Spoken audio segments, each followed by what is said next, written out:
Home winemaking process, the resource guide, which shows you everything. Home winemaking is fast becoming very popular across the world. There are several reasons for this. The biggest one is that the cost to transport that yummy nectar from where they grow, harvest, and ferment it is going up right along with the cost of fuel.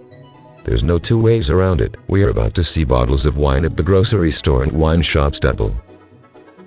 In the last year, there has been a flurry of how-to guides crop up around the internet. All of the guides are helpful and at least can get a beginner started. The truth is, you can make high-quality wine, award-winning wine, at home, in a 5-gallon food bucket. Some preparation and materials are required. You have to at least have a hydrometer. You need at least the 5-gallon bucket. And, you need some kind of near-airtight secondary fermentation vessel. In the industry we call this a carboy. There are very inexpensive airlocks and some plastic tubing to round out the equipment. Some chemicals may be required as well. Yeast is an obvious first one, not really a chemical, but a dormant microbe. Citric acid, potassium sorbate, midazosulfate, Camden tablets, pectin enzyme and a few others are pretty common.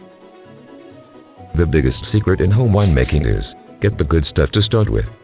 There are actually vineyards that will sell small quantities of grapes or even crushed grapes and juices, fresh from the vineyard.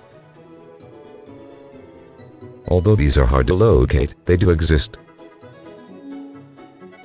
I have found at least one winemaking guide that lists these sources.